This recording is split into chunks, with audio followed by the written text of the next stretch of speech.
ಅವಳಿ ತುಟಿಗೆ ಕರುಣೆ ಮುತ್ತು ನಿನ್ನ ವಾತ್ಸಲ್ಯ ಗುಬ್ಬಿ ಗೊರವಂಕಕ್ಕೂ ಗೊತ್ತು ಬಿಸಿಲಿಗೆ ಒಣಗಿದ ಗಂಟಲು ಬಾಯೆನ್ನುವ ಹೊತ್ತು ನಿನ್ನ ಕರುಳು ಕರಗಿ ಜೀವಧಾರೆ ಹರಿದಿತ್ತು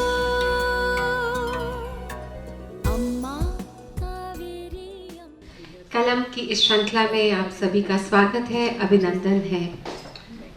सबसे पहले मैं आप सबसे रिक्वेस्ट करूंगी कि अपने मोबाइल फ़ोन्स को चेक कर लीजिए, उन्हें साइलेंट कर लीजिए या स्विच ऑफ कर लीजिए, क्योंकि बहुत ही मज़ेदार सेशन होने जाने वाला है और you don't want to miss anything. जैसे कि आप सबको मालूम है कि कलम प्रभा खेतान फाउंडेशन की पहल है हिंदी साहित्य को बढ़ावा देने के लिए, और कलम जो यहाँ पर लेकर आए हैं वो हैं Shree cements, and as per their CSR initiative इस प्रोग्राम को सपोर्ट किया जाता है।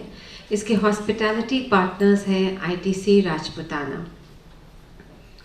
हम बहुत खुशकिस्मत हैं कि हमारे साथ आज यहाँ पर जो शख्सियत जुड़ी है वो अपने बहुत छोटा सा एक इनका इंडिया ट्रिप था जिसमें से हमने 2 डेट्स ऐसे मार ली। बिल्कुल, we are very very fortunate कि हमारे साथ आज यहाँ पर कलम के इस सेशन में जुड़ी हैं शिखा जी, शिखा वार्ष्णेय जी। ज़ोरदार तालियां हो जाए शिखा जी के लिए। नई दिल्ली में जन्मी शिखा जी मॉस्को स्टेट यूनिवर्सिटी से टीवी जर्नलिज्म में परास्नातक हैं। अब वे लंदन में स्वतंत्र पत्रकारिता और लेखन कार्य में सक्रिय हैं। देश के लगभग सभी मुख्य समाचार पत्र पत्रिकाओं में आपके आलेख प्रकाशित हो चुके हैं। लंदन डायरी नाम से दैनिक जागरण राष्ट्रीय में और लंदन नामा नाम से नवभारत में नियमित कॉलम लिखती रही हैं आप। अब वे आप लंदन में स्वतंत्र पत्रकारिता और लेखन कार्य में सक्रिय हैं। देश के लगभग सभी मुख्य समाचार पत्र पत्रिकाओं में आपके आलेख प्रकाशित हो चुके हैं, और सन गैडगो बाबा अमरावती विश्वविद्यालय अमरावती से BCom करने के बाद आपने बहुत सारी डिग्रीज़ ली हैं, और डिग्रीज़ की तो बहुत लंबी चौड़ी सी लिस्ट है। कोर्स में, अच्छा उस कोर्स में कविताएं, अरे भाई एब्सोल्युटली, अरे वाह, डिग्री नहीं है ये तो और भी एक कदम आगे, बिल्कुल एब्सोल्युटली। तो इतनी सारे करिकुलम्स में आपकी जो कंट्रीब्यूशन है वो गया है, विच मीन्स टू से कि कितना रिच राइटिंग होगी आपकी। और अगेन हम बहुत खुशनसीब हैं कि हम उन सब के बारे में आज जान पाएंगे। और आपको बहुत सारे पुरस्कार मिल चुके हैं। मध्य प्रदेश सरकार का राष्ट्रीय निर्मल वर्मा सम्मान 2022 में मिला, विष्णु प्रभाकर राष्ट्रीय सम्मान 2021 में, भारतीय उच्चायोग लंदन ने आपको 2014 का महावीर प्रसाद द्विवेदी पत्रकारिता सम्मान भी दिया है, और आप ABP न्यूज़ द्वारा सर्वश्रेष्ठ ब्लॉगर के रूप में भी आप सम्मानित हुई हैं। और पाँव के पंख, देश चश्मे से लंदन डायरी, मन के प्रतिबिंब, स्मृतियों में रूस, ये आपकी कुछ पब्लिश्ड बुक्स हैं।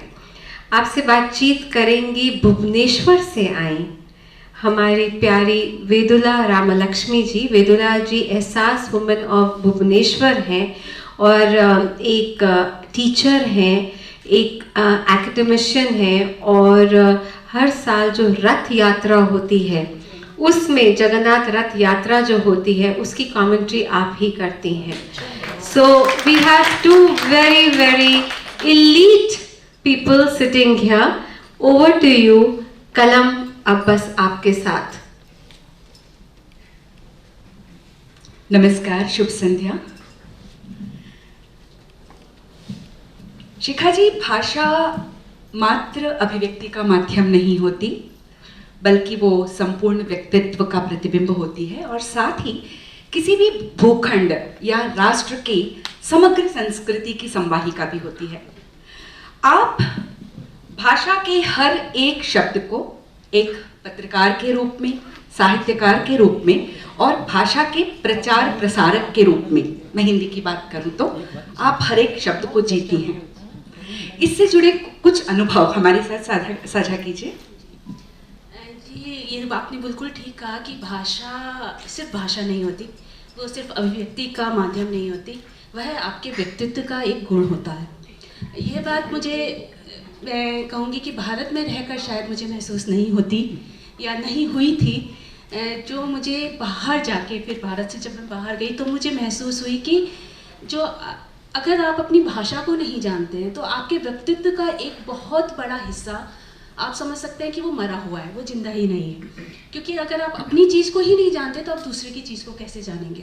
और मुझे जहाँ तक लगता है कि आप जितना अच्छा अपने आप को अपनी भाषा में अभिव्यक्त कर सकते हैं, उतना किसी भी दूसरी भाषा में नहीं कर सकते, चाहे आप उसको ज़िंदगी भर पढ़ लीजिए। मातृभाषा एक ऐसी चीज़ है जो आपके अंदर होती है और उसमें आपके जो भाव अभिव्यक्त हो सकते हैं वो मेरे ख्याल से सर्वोत्तम होते हैं। और अभिव्यक्ति ही वही चीज़ है जो जितना अच्छा आप अपने आप को अभिव्यक्त कर पाते हैं, सामने वाले तक जो जितनी अभिव्यक्ति पहुंच पाती है उतना ही आपका व्यक्तित्व भी निखार पर होता है।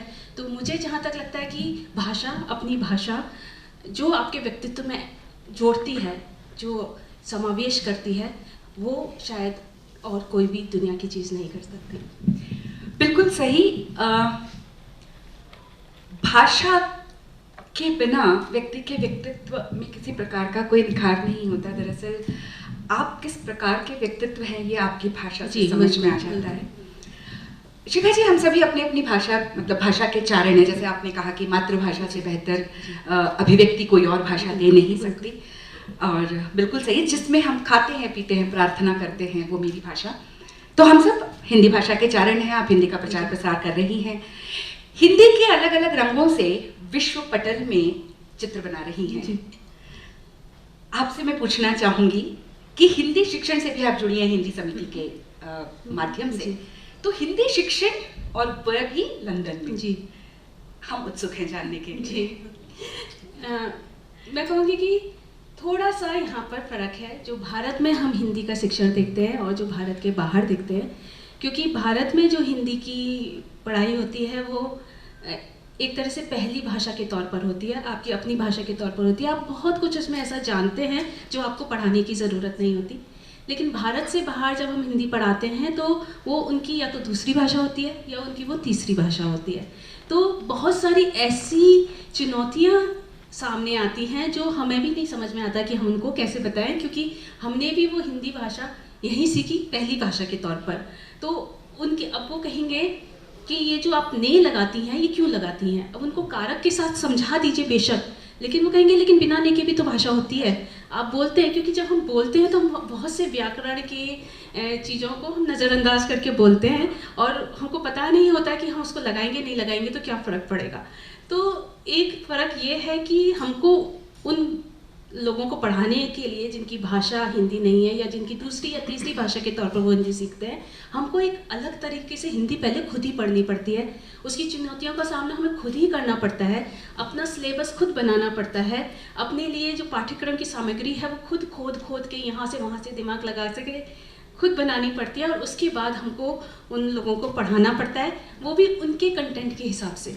क्योंकि यहाँ पर आप चा से चरखा कह दीजिए, शायद बच्चे को समझ में आ जाएगा, लेकिन वहाँ से आप चा से चरखा कहेंगे वो रेलेवेंट ही नहीं है उसके लिए, उसको समझ ही नहीं आता। हाँ, हम गा से गन्ना, उसको नहीं समझ में आता गन्ना क्या चीज़ है। तो हमको अपनी अलग ही किताबें बनानी पड़ती हैं उनके लिए, कुछ उनको रेलेवेंस की जो हो जिससे वो रिलेट कर सके। जो क्योंकि अगर वो रिलेट नहीं करेंगे तो फिर वो भाषा उस तरह से सीख ही नहीं पाएंगे जैसे वो सीखना चाहते हैं। तो उनको रिलेट करके जब हम भाषा सिखाते हैं तो फिर उनको थोड़ा दिलचस्प भी लगती है, उनकी रुचि उसमें थोड़ी बढ़ती है पढ़ने में, तो और उस हिसाब से फिर काम करना पड़ता है। गन्ना कहती है गन्ने का सिर्फ चित्र ना आए जी, उसके रस की मिठास भी मुंह में भरे तो गन्ना समझ में आता है। ये बात तो बिल्कुल सही कही आपने। शिखा जी, रूस जी, फिर अमेरिका, अब लंदन, जी, और ये सारी संस्कृतियां विश्व की बहुत ही पुरानी और बृहद संस्कृतियां हैं। और जब आप भारत देखती हैं तो भारत निश्चित रूप से अभी संस्कृति के संक्रांति काल से गुजर रहा है। जी। उसमें जो भ्रम है, जो दुविधा है, छोड़ूं अपनाऊं का जो संशय है जी। वो आपके साहित्य में भी दिखता है। उस पर कुछ बात करें।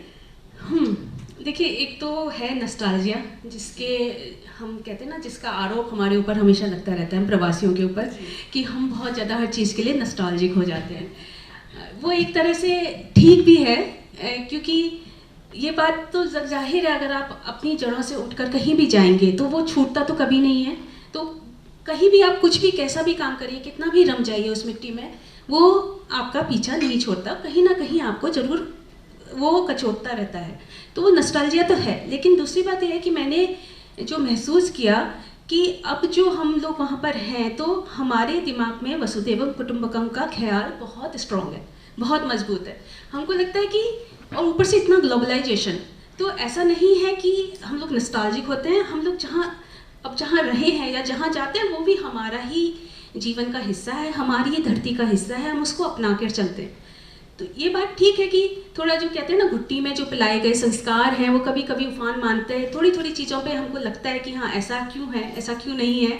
तो वो मेरे, जाहिर है कि मेरे लेखन में भी आता है। मुझे याद आ रहा है, मैंने एक आलेख लिखा था करवा चौथ पर। तो अभी वो मेरे पास है नहीं, लैपटॉप पे कहीं होगा शायद, लेकिन उसमें मैंने यही लिखा था कि ये जानते हुए भी कि करवा चौथ का औचित्य ऐसा नहीं है जो हमारी महिलाएं या हम समझते आ रहे हैं, जो हमने बचपन से देखा, जो हमारी माओं ने कहा कि व्रत रखो, पूजा करो, पति आएगा उसके पैर छुओ, वो हमने कभी किया नहीं, वो हम मानते भी नहीं हैं। लेकिन फिर भी हम वहाँ पर करवा चौथ का व्रत रखते हैं। अब वो क्यों रखते हैं? अब वो यही हुआ था कि मैं कुछ एक मीडिया हाउस में उस समय काम करी थी, एक प्रोजेक्ट था डॉक्यूमेंट्री का। तो करवा चौथ था, मैंने उनको बोला कि मैं कल ऑफिस नहीं आऊँगी। तो जो मेरे बॉस थे वो कहते हैं कि क्यों? तो मैंने उनको बताया कि ऐसे ऐसे। अब वो उनका शुरू हो गया कि तुम्हारा जो देश है वो सेक्सिस्ट है, और तुम जो है सारे काम जो है तुम्हारे देश में लोग औरतों से ही कराते हैं, और व्रत कोई तुम्हारा हस्बैंड तो रखेगा नहीं। तो अब मैं वाकई, मतलब मुझे लगा कि बात जो कह रहे हैं बिल्कुल ठीक है, लेकिन मैं उनकी बात मानने को वहाँ तैयार नहीं थी कि मैं कैसे मान लूँ कि हाँ, ऐसा मेरा देश सेक्सिस्ट है। तो फिर मैंने उनको ना कहते हैं ना, कुतर्क करना उनके साथ शुरू किया कि लॉजिकल उनको दिया कि नहीं, मेरा हस्बैंड भी व्रत रखता है, और हम लोग ये सिर्फ ना पूजा के लिए नहीं करते, हमारा शौक है एक तरह का कि इसके मतलब इतनी जो हमारी कहते हैं ना भागम भाग की ज़िंदगी है, आप मुझसे 24-24 घंटे काम लेते हो, तो उससे मुझे एक छुट्टी मिल जाएगी, तो मैं अपना आराम से सजूंगी संवरूंगी, वो मुझे पैम्पर करेंगे लोग, और उसके बाद मुझे बहाना मिलेगा कि ये सब एक दिन मैं अपने हिसाब से जो एंजॉय कर सकूं ज़िंदगी को। तो हमारे जो उत्सव होते हैं वो इसलिए होते हैं कि हम महिलाओं को भी, पहले भी वही था लॉजिक कि जो महिलाएं बेचारी जो सारा टाइम काम में जुड़ी रहती हैं, इसके बहाने उनको थोड़ा सा अपने लिए समय मिल जाए। तो मैंने उनको वही लॉजिक उनको दिया, तो वो बेचारे चुप हो गए, तो मैं खुश हो गई। लेकिन ऐसा हमारे साथ कई बार होता है, जब हमको दुविधा में हम फंस जाते हैं कि हमारा दिमाग कहता है कि हाँ, वो बात ठीक है, लेकिन हमारा दिल कहता है कि कहीं कुछ चीज़ें हम अपने सहेज लें, अपनी अगली पीढ़ी को दे दें, किसी लॉजिक सही देकर। तो वहाँ पर थोड़ी सी गड़बड़ होती है, पर संभाल लेते हैं हम हो जाता है। आप भाषा का प्रचार प्रसार, भाषा का शिक्षण, पत्रकारिता, ये एक तरफ, और सृजनात्मक साहित्य दूसरी तरफ। सृजनात्मक साहित्य की प्रेरणा कहाँ से मिली? और जब भाषा के साथ आप इतना काम कर ही रही थी, पत्रकारिता भी साथ थी, तो सृजनात्मक साहित्य फिर क्यों? हुआ असल में ये कि मुझे नहीं पता कि कहाँ से शुरू हुई, लेकिन मैं इतना जानती हूँ कि जो मेरी पहली कविता थी वो मैंने जब मैं 12 साल की थी तब लिखी।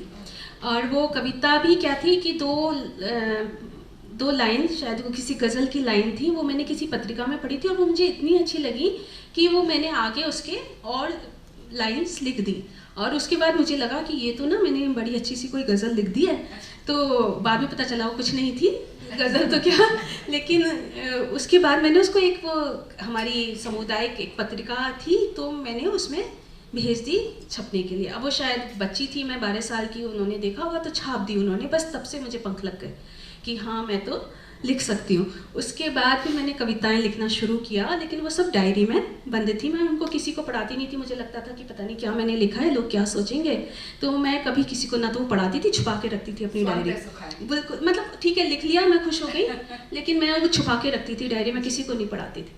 फिर क्या हुआ कि जब पत्रकारिता करने का जब हुआ तो फिर ये हुआ कि अब तो काम है, अब तो लिखना पड़ेगा। फिर तब मैंने आलेख लिखने शुरू किए, वो छपने शुरू हुए।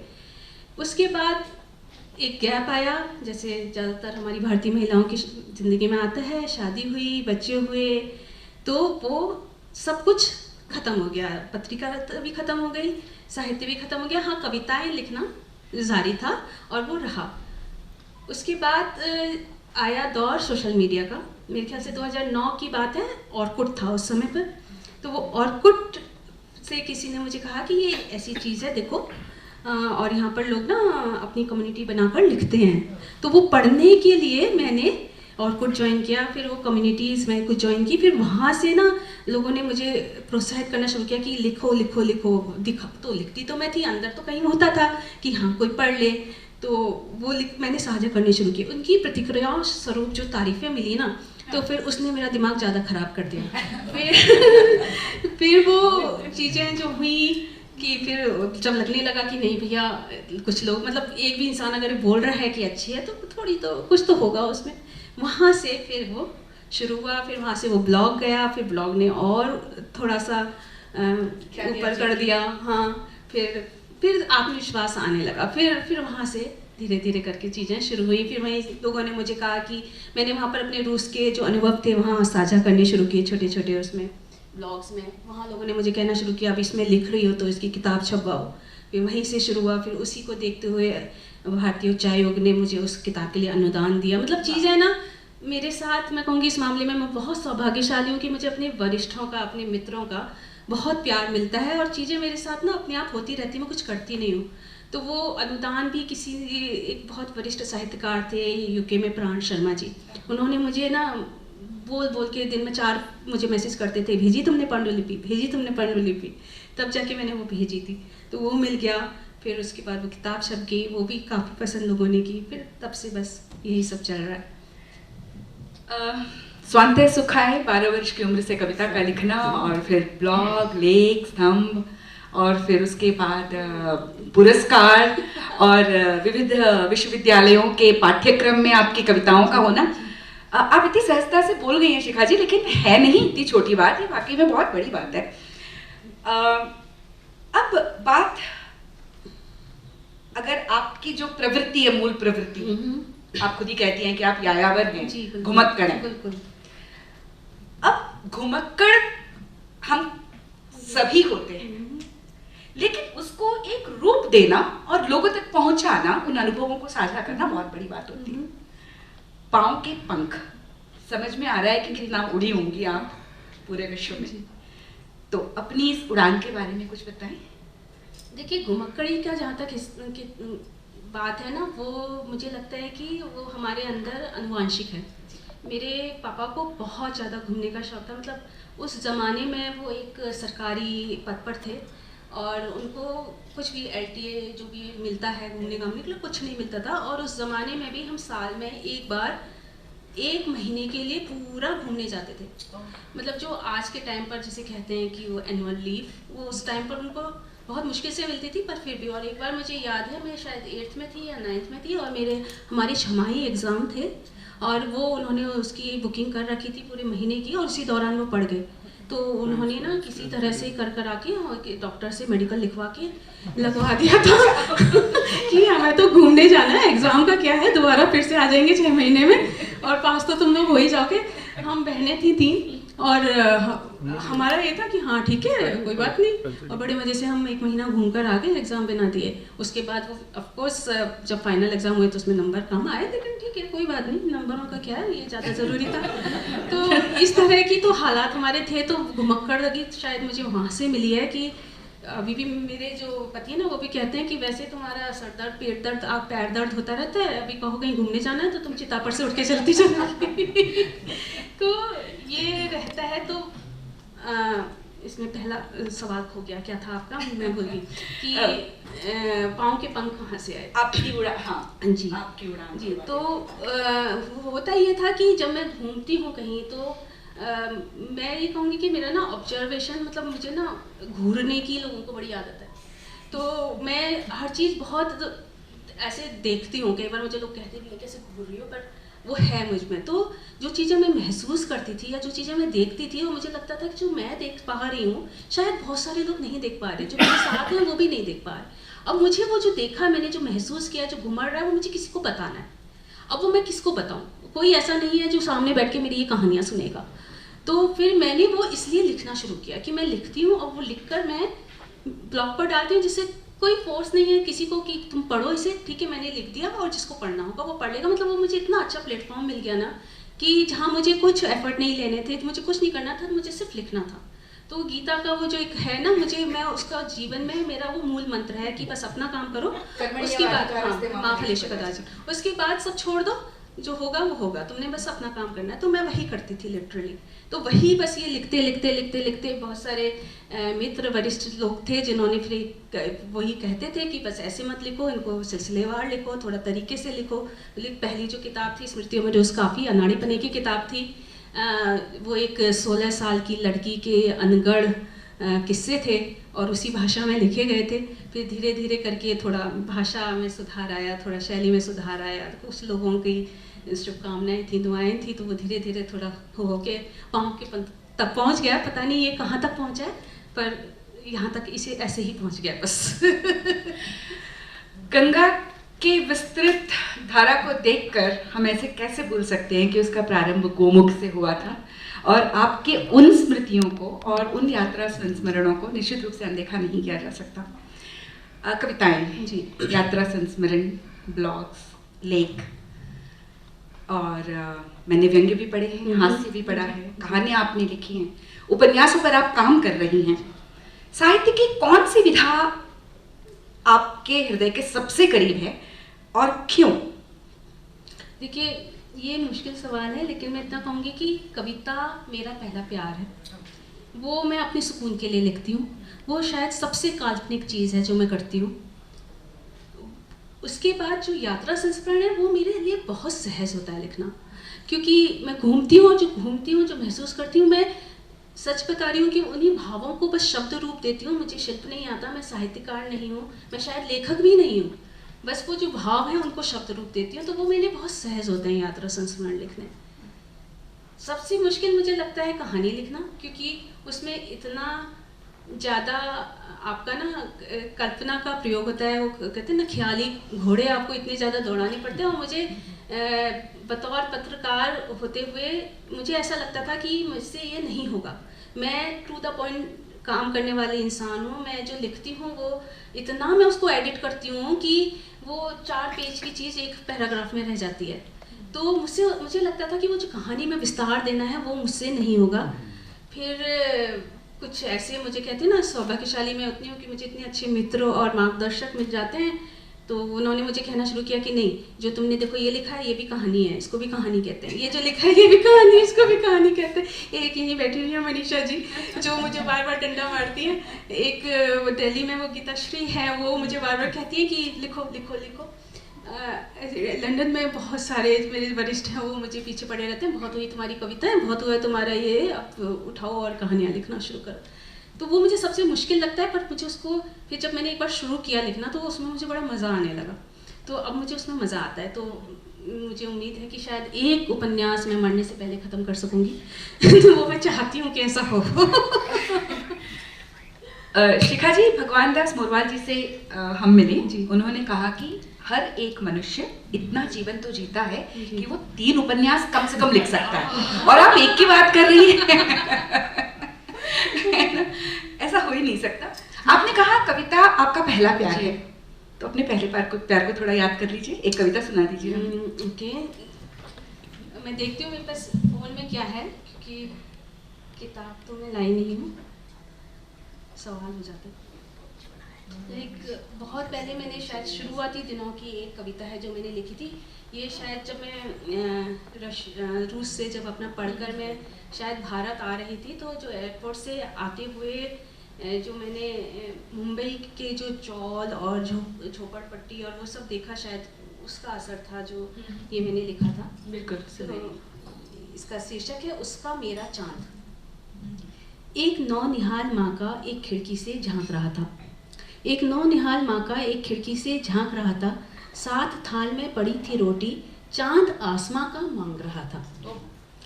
माँ लेकर एक कौर रोटी का उसकी मिन्नत करती थी। माँ लेकर एक कौर रोटी का उसकी मिन्नत करती थी। लाके देंगे पापा शाम को उससे वादा करती थी। पास खड़ा एक मासूम सा बच्चा, पास खड़ा एक मासूम सा बच्चा उसको जाने कब से निहार रहा था। हैरान था उनकी बातों पर वो बालक, जाने क्या मांग रहा था। उसकी माँ तो रोज रात को जब काम से आया करती है, इस थाली में ही छोटा सा चांद दिखाया करती है। इस थाली में ही छोटा सा चांद दिखाया करती है। एक और छोटी सी कविता है, वो और पढ़ देती हूँ। ये शायद जो अभी अपरा जी ने बात की उस सिलेबस में है। पगडंडी की तलाश। अपनी कोठरी के छोटे से झरोके से देखती हूँ। ये वैसे तो आत्मा लाभ की तरह है, थोड़ी सी तुलनात्मक है शायद। अपनी कोठरी के छोटे से झरोके से देखती हूँ दूर, बहुत दूर तक जाते हुए उन रास्तों को। पक्की कंक्रीट की बनी साफ सुथरी सड़कें खुद ही फिसलती जाती सी क्षितिज तक जैसे, और उस पर रेले से चलते जा रहे लोग, अनगिनत सजीले होनहार महान लोग। मैं भी चाहती हूँ चलना इसी सड़क पर, मैं भी चाहती हूँ चलना इसी सड़क पर, और चाहती हूँ पहुँचना उस क्षितिज तक, पर नहीं जाना चाहती उसी एक राह से, शामिल होकर उसी परंपरागत भीड़ में जो चल रहे हैं ना जाने कितनों का सर अपने अहम के पांव तले कुचल के। रौंद कर अस्तित्व अनेक मासूमों का, रौंद कर अस्तित्व अनेक मासूमों का यूं खुद को ऊंचा दिखाने की ख्वाहिश में मिटा देते हैं फिर कोई लंबी लकीर। अपनी छोटी लकीर को लंबा करने की खातिर मुझे उस सड़क तक पहुंचने के लिए अपनी अलग पगडंडी की तलाश है। बहुत सुंदर, अपनी अलग पगडंडी की तलाश है। पगडंडियों का ज़माना अब रहा ही नहीं, लेकिन उनकी खूबसूरती, उनका देसीपन ना, देसी महक, उसकी बात ही कुछ और होती है। शिखा जी, एक लंबे अरसे से आप भारत से दूर रही हैं। जड़ों से कटने की पीड़ा होती तो बहुत है, लेकिन उसके साथ ही एक दूसरे जगह बसने और वहाँ की संस्कृति और वहाँ के संस्कारों को समझने की, आत्मसात करने की का उत्साह और आनंद भी तो होता है। इन दोनों के बीच का जो द्वंद्व है जी, वो आपके साहित्य में, आपके ब्लॉग्स में बहुत सुंदर तरीके से उभर कर आता है। उस पर थोड़ा सा बातचीत करें हम। देखिए, वो तो है। मैं आपको सच बताऊं, अगर तो हम लोग जब बाहर आते हैं तो सबसे ज़्यादा जो हमें सालता है ना, वो होता है कि भारत में कहीं किसी आत्मीय की शादी हो रही है और हम नहीं जा पा रहे, या कोई उत्सव हो रहा है और हम नहीं जा पा रहे, या फिर सबसे ज़्यादा सालता है जब वाकई किसी अपने को आपकी ज़रूरत है, बीमार है या कुछ है, तो तब आप नहीं जा पा रहे। तो एक ये जो पीड़ा है ये तो रहती ही है हमेशा, लेकिन एक ये सुकून भी रहता है कि उस माहौल में, उस अलग मिट्टी में, अगर आप कुछ ऐसा करना चाहते हैं जो आपके अपनी भारत को, जैसे जहाँ तक मुझे लगता है, मेरा सोचना ये है कि आपने जो भी, जहाँ से भी, जिस भी समाज से लिया है, आपकी कोशिश ये होनी चाहिए कि आप थोड़ा सा, कम से कम आधा उसका उस समाज को लौटा सकें किसी तरह से। तो अगर आपका जन्म किसी कारण से हुआ है तो उसमें इतना सा हिस्सा जरूर उस समाज का, उन लोगों का होना चाहिए जिन्होंने आपको इस लायक आज बनाया कि आप अपने जीवन को सुचारू रूप से चला पा रहे हैं। तो मुझे ऐसा लगता है कि बाहर जाके बहुत सारे मौके आपको इसलिए मिलते हैं। मैंने चुना भाषा, मैंने चुना हिंदी, और बस वही कोशिश मेरी जारी है कि कुछ थोड़ा सा अपनी तरफ से भाषा के लिए कर जाऊँ, अपने लोगों के लिए कर जाऊँ, कि आगे आने वाली पीढ़ी को पता हो कि हम कहाँ से आए हैं और हमारा अस्तित्व क्या है। बहुत सुंदर, बहुत ही सुंदर। आपने जब कभी भी दो संस्कृतियों की बात की है तो उसमें अपने आप तुलना आई जाती है, स्वाभाविक सी बात है, होता ही है। मैं एक आपको सुन रही थी, आपका ऑडियो सुन रही थी, जिसमें बड़े सुंदर तरीके से आपने दो देशों के भीड़ के बारे में बताया। ओके। एक तो आपके मतलब लंदन की भीड़ और दूसरे भारत की भीड़। अगर आपको वो ना भी मिले लेकिन जरूर याद होगा क्योंकि वो आप जीती रही हैं दोनों ही जगहों पर, जी। तो फिर आप उस पर कुछ कह वो सकते हो। कविता है एक जो मैंने भीड़ पर शायद लिखी, मुझे याद नहीं अभी, और मुझे सच में कविताएं कुछ याद ही नहीं रहती, मैं बिना पढ़े तो कुछ भी नहीं बोल सकती, पर कुछ ऐसी ही है कि एक भीड़ वो भी है, एक भीड़ ये भी है। वहाँ वो भीड़ है जो ठेले की तरह चलती है, जिसको आपको चलाना नहीं पड़ता, आप बस खड़े हो जाइए, वो अपने आप आपको घुसा घुसा के वहाँ पहुँचा देगी जी। और एक भीड़ ये भी है जो अगर भीड़ तो है लेकिन बड़े कायदे से लाइन में खड़ी हुई है और एक एक करके अपना नंबर आता है तो अब वो आगे जाती है और काम करती है। भीड़ दोनों है लेकिन दोनों के स्वभाव में बहुत फ़र्क है। एक भीड़ वो है जो भीड़ में होती है और बस बोल रहा होता है, कोई कहीं से कुछ बोल रहा है, कोई कहीं से कुछ बोल रहा है, कुछ समझ में नहीं आ रहा क्या हो रहा है। एक भीड़ ये है जो उसके कान में कुछ कुछ लगा हुआ है या तो उसके हाथ में किताब है या वो बिल्कुल शांति से एक जगह पर खड़ी है। तो ये एक संस्कृति का फ़र्क है। ये बहुत ज़्यादा जैसे मैं कहूँगी कि अभी भारत जो है वो एक ट्रांजेक्शन मोड में है, बहुत सारे बदलाव आ रहे हैं। थोड़ा अभी वक्त वैसे और बहुत लगेगा लेकिन हम उस तरफ जा रहे हैं। कम से कम इस जो यात्रा में तो मैं देख पा रही हूँ कि बहुत बदलाव आए हैं और शायद हम अच्छाई की ओर तो जा रहे हैं। वैसे पूरे तो हम पहले भी नहीं थे बस अलग तरीका अलग सोच, संस्कृति क्योंकि हम लोग बहुत अलग हैं बाकी दुनिया से संस्कृति के हिसाब से, तो जाहिर है कि बदलेंगे तो समय लगेगा। उसमें आपने बड़े सुंदर तरीके से कहा था कि मेट्रो के बाहर कतार तो हमारे यहाँ भी लगती है लेकिन मेट्रो के आते ही वो कतार जो है भीड़ में बदल जाती है। बिल्कुल। शिखा जी, आपने बात की करवा चौथ की और एक बहुत ही सुंदर सा आपका ब्लॉग मैंने पढ़ा जिसमें हास्य भी है, व्यंग्य भी है, अपनी जड़ों से छूटने का, टूटने का, कटने का दर्द भी है और वो है गुझिया। क्या है वो गुझिया? स्यापा गुझिया का। स्यापा गुझिया का प्लीज जरा पढ़ के सुनाएं आप जी। होगा इसमें देखती हूँ मैं, एक्चुअली वो शायद होली के दौरान कभी मैंने लिखा होगा। जी। भले ही वो होली का हो लेकिन वो हर एक त्योहार और हर एक अवसर पर बैठता है। गुझिया को निकाल के कोई और व्यंजन वहां बिठा दीजिए। आंखें अब इतनी भी खराब नहीं हुई है कि चश्मा लगाना पड़े और इतनी ठीक भी नहीं रही कि छोटा छोटा पड़ा जा सके, तो बड़ी मुश्किल हो गई है। मैंने शौकिया चश्मा बनाया था, उन्होंने बना के नहीं दिया, कहते कि नहीं अभी ठीक है। चलिए मैं आपको सुना देती हूँ कि हास्य व्यंग्य की रचना है।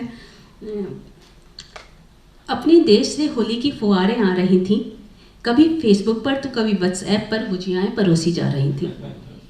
कुछों ने तो फ़ोन तक पे जलाया था और आज कहाँ क्या क्या बना सबका बायोडाटा सुनाया था। सुन सुन के गाथाएं हमें भी जोश आया, सुन सुन के गाथाएं हमें भी जोश आया।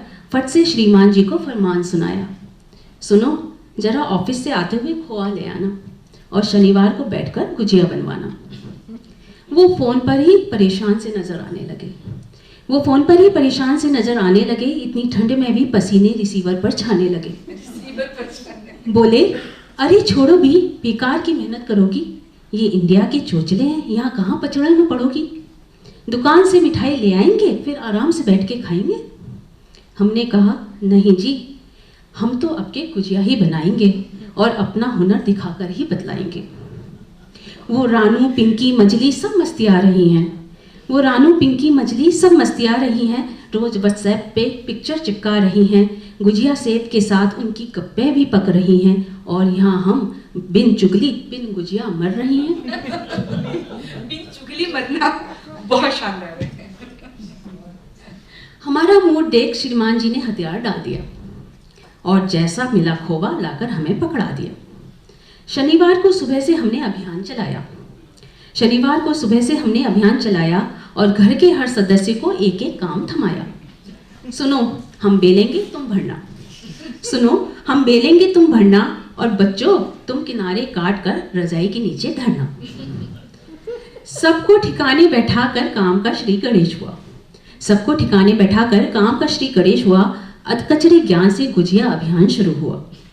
अब कभी मैदाजी इठलाएं, कभी कोवेजी भरमाएं।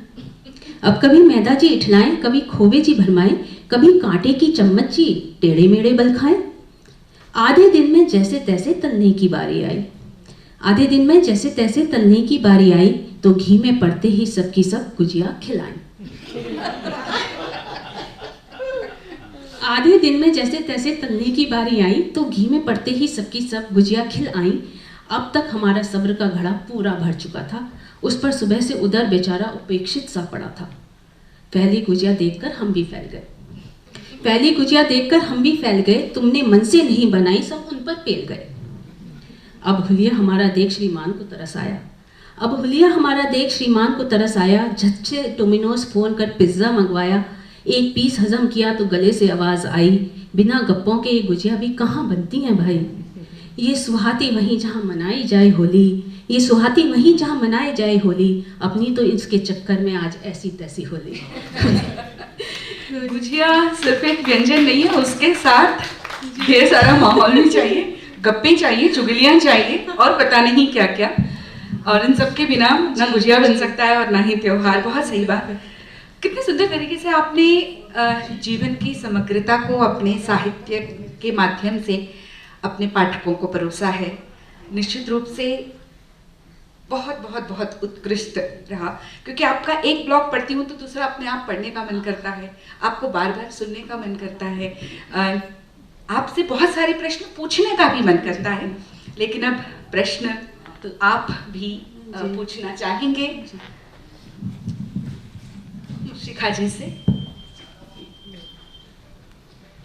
शिखा जी और मैम, आप दोनों का बहुत ही रुचिकर, बहुत ही रोचक जो आदान प्रदान रहा, उसके लिए बहुत बहुत साधुवाद आप दोनों को।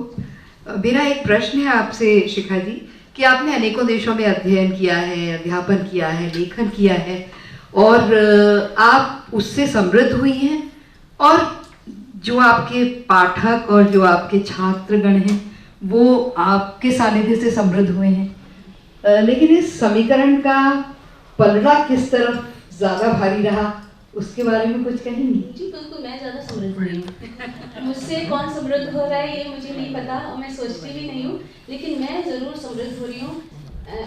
देखिए, मुझे ऐसा लगता है जहाँ अगर भाषा की बात करूँ तो भाषा जितनी आपको ज़्यादा आती है ना, आप उतना ज़्यादा समृद्ध होते चले जाते हैं। मतलब कितनी बार ऐसा होता है कि मुझे 3 भाषाएं आती हैं, ज़्यादा नहीं आती, पर 2 भाषाओं में भी कई बार मुझे लगता है कि मुझे अभिव्यक्त करने के लिए वो शब्द नहीं मिल रहा जो मैं चाहती हूँ, तो फिर वो तीसरी भाषा में अचानक मिल जाता है और मैं उसको बिंदास उसको इस्तेमाल करती हूँ। और उसके साथ साथ आपको समझ में आता है कि जो आप ना एक पोएम के मेढक की तरह जिस तरह से व्यवहार करते हो वो ठीक नहीं है। आप जहाँ रहते हो वो सिर्फ इतना सा हिस्सा है, उसके बहुत बड़ा संसार है, बहुत बड़ा आकाश है और उसमें सबके लिए जगह है। बहुत तरह के लोग होते हैं, बहुत तरह की संस्कृतियाँ होती हैं, तो जाहिर तौर पर समृद्ध मैं ज़्यादा होती हूँ। बहुत सुंदर। की कविता शिखा सुना रही थी तो मुझे लग रहा था कि शिखा से अच्छा तो कोई हो नहीं सकता। और एक इनका फेसबुक पे छोटी छोटी हंसिकाएं चलती हैं, उसमें है रसोई का दर्शन, हाँ रसोई चिंतन। तो मेरा सवाल थोड़ा और गंभीर है। शिखा की एक और किताब है जो मुझे बहुत पसंद है, देसी चश्मे से लंदन डायरी।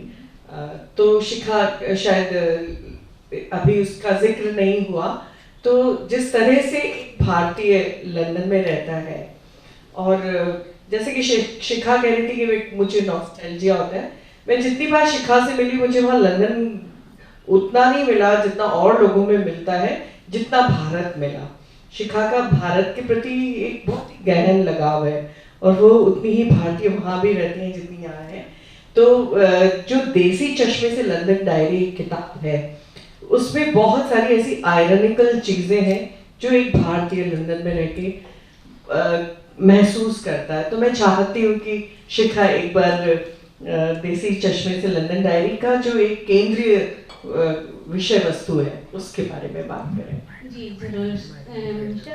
असल में क्या है कि जब शुरू में मैं जब बाहर से भारत आती थी ना, तो मुझे यहाँ लोगों में एक मानसिकता ऐसी मिलती थी। मैंने अपने बच्चों को बचपन से हिंदी पढ़ाई, सिखाई, लिखाई। मैं उनसे कहती थी वहाँ जाकर हिंदी में बात करनी है। वो यहाँ आते थे, वो हिंदी में बात करते थे, उनको जवाब अंग्रेजी में मिलता था। और लोग उल्टा कहते थे तुम वाकई में लंदन में रहती हो क्या, तुम्हारे बच्चे तो हिंदी बोलते हैं। तो ये जो एक आयरनी थी और एक जो मानसिकता थी कि आप यहाँ से उड़े, आप हिथरो पर पहुँचे और बस फिर तो सब गुलाब ही गुलाब है चारों तरफ, कहते हैं फूल खिले हैं गुलशन गुलशन वाली मानसिकता। तो मुझे ये लगता था कि मुझे सच्चाई इनको बतानी है, ये सच्चाई नहीं है। मुझे इनको सच्चाई बतानी है। लंदन में या किसी भी पश्चिमी समाज में भी बहुत सारी परेशानियां हैं, बहुत सारी समस्याएं हैं और कई बहुत गंभीर समस्याएं इतनी कि शायद जो वो भारत में नहीं है। तो मुझे उनको बताना है कि समाज जो है वो परफेक्ट समाज कहीं नहीं होता, हर जगह कमियां भी होती हैं, खूबियां भी होती हैं। वो हमारे ऊपर है कि हम क्या अपनाते हैं या हम किसको आत्मसात करते हैं। अब देशी चश्मे से लंदन डायरी में उसी तरह के कॉलम्स हैं, उसी तरह के आलेख हैं, जिसमें एक आलेख है लंदन के गैंग के बारे में, युवाओं का जो गैंग है। भारत में शायद तब तक बहुत कम लोग जानते थे कि इस तरह के भी गैंग्स लंदन जैसी जगह में हो सकते हैं, यूके जैसी जगह में हो सकते हैं, कि वहाँ छोटे छोटे 13, 14, 15 साल के बच्चे अपने गैंग बनाकर घूमते हैं और वो कई बार खतरनाक भी होते हैं। ठीक है, बहुत सारे उसमें नहीं भी खतरनाक होते हैं, वो सिर्फ एक शो ऑफ का जरिया होता है या एक एंजॉयमेंट का जरिया होता है, लेकिन बहुत सारे उसमें इतने खतरनाक भी होते हैं कि जो चाकू लेकर घूमते हैं और राह चलते वो आपस की गैंगबाजी में अपने बच्चों की लड़ाई वड़ाई में चाकू भी मार देते हैं। तो मुझे ये था कि मैं जाके उन लोगों को वो सच्चाई बताऊं कि आंख बंद करके मत आइए वहाँ पर, आंख बंद करके उनको मत आप, जैसे कहते हैं ना, हम अपनी हर एक गलती का ठीकरा हम पश्चिम पर फोड़ देते थे कि हाँ भाई ये खराबी हमारे यहाँ, तो ये तो वहाँ से पश्चिम से आई है और ये तो इसलिए ऐसा हुआ है, पर ऐसा होता नहीं है। और लेकिन ऐसी बहुत सारी खूबियाँ भी हैं जो हमने नहीं ली, जैसे वहाँ की व्यवस्था है, वहाँ की कानून है, वहाँ का अनुशासन है। तो मुझे ये था कि मैं इनको दूध का दूध और पानी का पानी दिखाऊं, मैं इनको साफ साफ बताऊं कि ये है यहाँ पर, ये तस्वीर है। तो बस ये है उसका एक जो सेंटर था ना, एक वो था कि छोटी छोटी टिप्पणियों में मैं वो बता पाती हूँ उनको। बहुत ही सुंदर बातचीत आपकी, इतनी सही। मुझे बहुत बार लगता है और आपकी बात से भी झलका, जब आपने भीड़ की तुलना की और आपने कहा कहीं लुका छुपी उसमें रूप में कि अब हम बेहतर हो रहे हैं संस्कृति के रूप में। मैंने भी बहुत घूमा फिरा है। मुझे भी लगता है कि भारत की संस्कृति में जो वो एक ताबड़तोड़ और भावुकता जिसको हम कहें, एक उत्सुकता, और वहाँ जो जितना सधापन, इतना सधापन और ठहरापन है, कभी कभी मशीनी जैसे लगते हैं। तो आपको लगता है कि हमारी सांस्कृतिक जो ये जिस तरह की भी हम संस्कृति है, ये किसी भी लेखक के लिए, क्योंकि लेखन में शायद भावुकता का पुट नहीं हो, छोटी सी गुजिया की बात है पर आपने उसको जिस तरह, तो शायद उस तरह का लेखन नहीं हो सकता, फिर वो कुछ और हो सकता है। पर हमारे यहाँ ये ज़्यादा आप इसको देखिए, मुझे जहाँ तक लगता है, इस पर भी मैंने कविता लिखी जो मुझे अभी याद नहीं आ रही, लेकिन मुझे जहाँ तक लगता है भावुक होने का मतलब ये नहीं है कि हम असभ्य हो जाए। देखिए, भावुकता में आपके मुंह में कुछ आ रहा है, आपने बोल दिया, पर अगर वो सामने वाले को परेशान कर रहा है, अगर उसको ऑफेंडेड लग रहा है, तो वो ठीक नहीं है। तो ये जो बीच की बहुत बारीक सी जो लाइन होती है ना, वो समझने की मुझे लगता है बहुत ज़रूरत होती है। और शायद वही सभ्यता का पैमाना है कि हम भावुक हैं, हम इमोशनल हैं, बहुत अच्छी बात है, लेकिन सिर्फ तब तक जब तक वो सामने वाले को परेशान नहीं कर रहा। कहते हैं ना, हमारा हाथ वहीं तक पहुंचना चाहिए जहाँ तक किसी की नाक नहीं छू रही उसको। हाँ, तो वो बात मुझे लगता है कि संस्कृति हमारी बहुत अच्छी है, इसमें कोई दो राय नहीं, हम लोग बहुत भावुक, बहुत प्यारे लोग हैं, लेकिन कहीं ना कहीं वो बात है कि हम काबू से बाहर चले जाते हैं। नमस्कार। मैं सबसे पहले तो वेदुला राम लक्ष्मी जी को, मैं उच्चारण ठीक किया मैंने आपके नाम का, तो मैं आपको बधाई देना चाहता हूँ।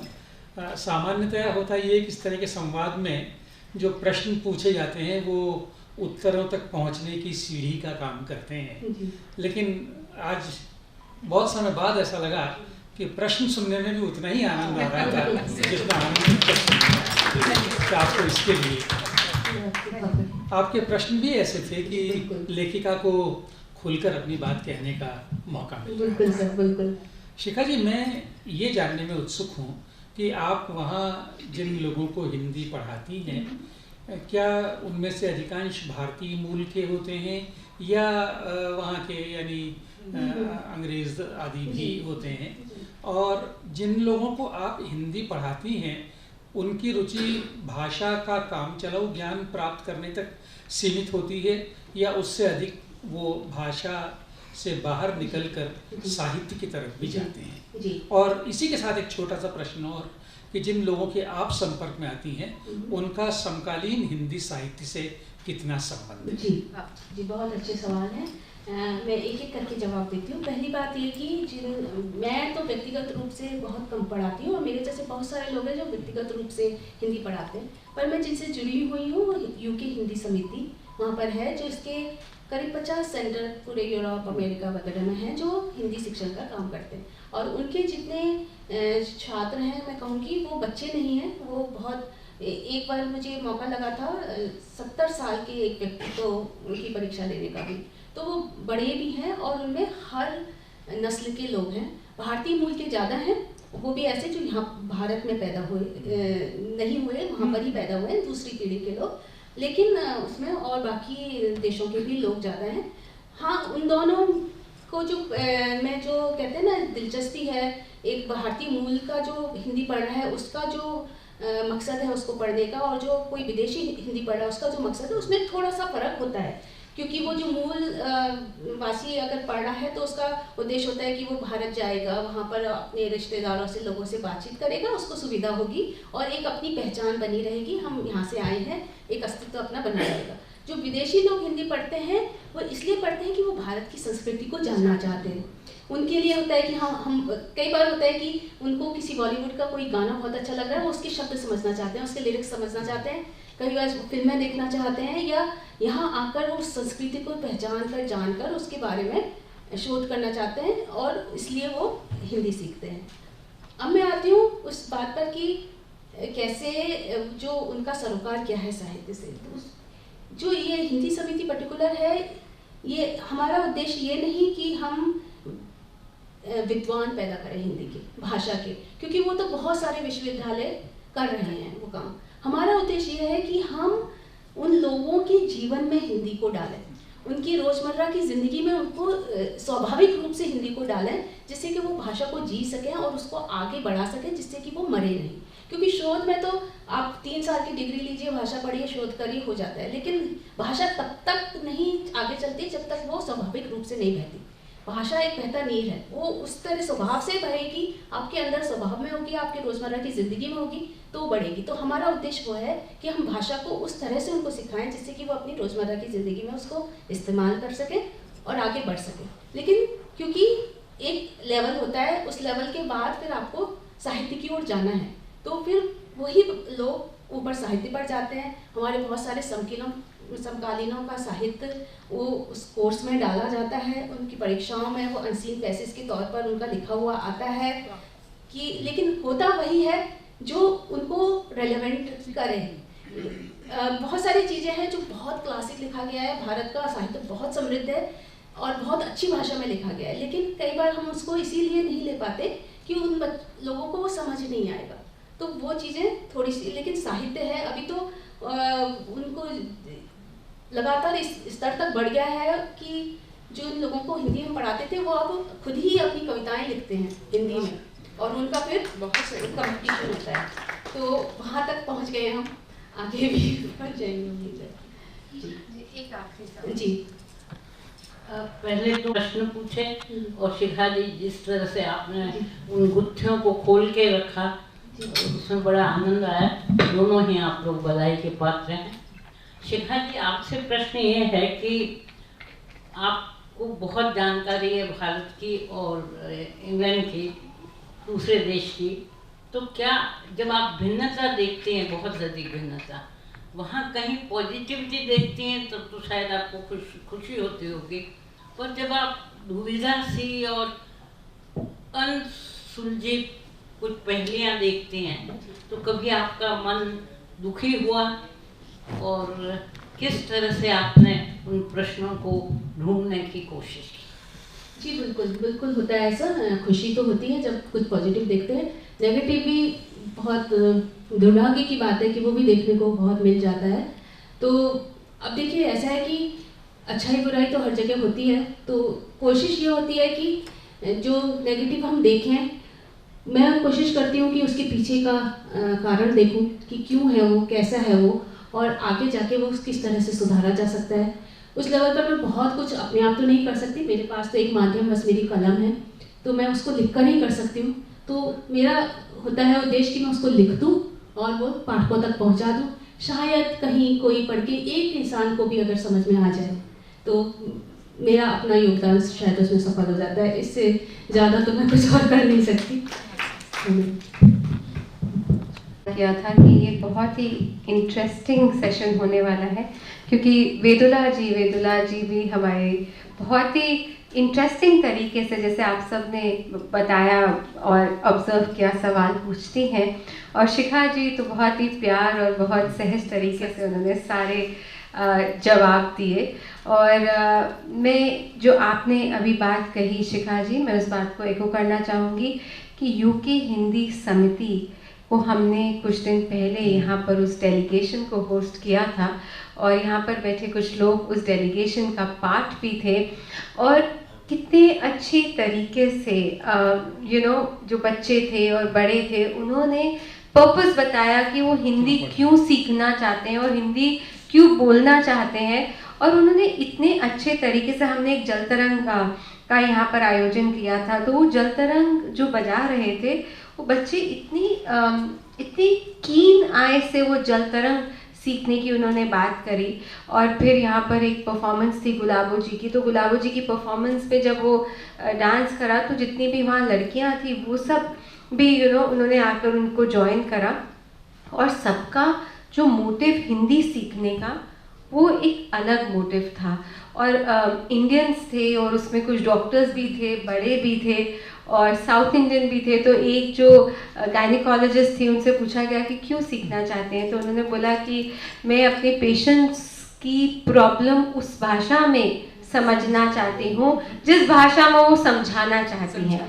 तो देखिए उससे बढ़कर ये बात क्या हुई, क्योंकि जो ह्यूमन लैंग्वेज है वो एक अलग लैंग्वेज है, और हम सोचते अलग भाषा में, हम बात अलग भाषा में करते। मेरी हो सकता है मैं अंग्रेज़ी में सोचती हूँ पर बात हिंदी में करती हूँ, या वाइस वर्सा। और किस तरीके से, सुंदर तरीके से उन बच्चों ने भी अपनी बात रखी कि वो क्यों सीखना चाहते हैं। एक लड़की से मेरी बात हुई आफ्टर द इवेंट, तो उन्होंने बोला कि मेरी दादी मेरी इंग्लिश नहीं समझती थी, और मुझे मेरी दादी बहुत अच्छी लगती हैं, तो मैं उनके लिए हिंदी सीख रही हूँ। तो छोटी छोटी ऐसी बातें। बहुत बहुत धन्यवाद शिखा जी आपका, वेदुला जी आपका। आमंत्रित करना चाहूँगी आईटीसी राजपुताना के general manager mister Dipendra Rana ji का कि वो यहाँ पर आएँ और हमारी गेस्ट शिखा जी को एक मोमेंटो दीजिए। जैसे कि आपको मालूम है, कलम की टैगलाइन है अपनी भाषा अपने लोग, और हम लोग यही कोशिश करते हैं कि जो हमारे आर्ट एंड कल्चर है उनको सपोर्ट किया जाए। तो ये एक मोमेंटो राजस्थान, तालियों में कमी नहीं होनी चाहिए। बहुत बहुत धन्यवाद। जैसे कि मैं आईटीसी राजपुताना हमारे हॉस्पिटैलिटी पार्टनर हैं कलम के लिए, और इसकी जो पहल है वो प्रभा खेतान फाउंडेशन की है, और श्री सीमेंट्स के CSR इनिशिएटिव के तहत इसको सपोर्ट किया गया है। सब लोगों के लिए बुक्स वहाँ पर है, बुक्स लीजिए और शिखा जी से साइन करवाइए। बहुत बहुत धन्यवाद शिखा जी। मैंने बहुत सारी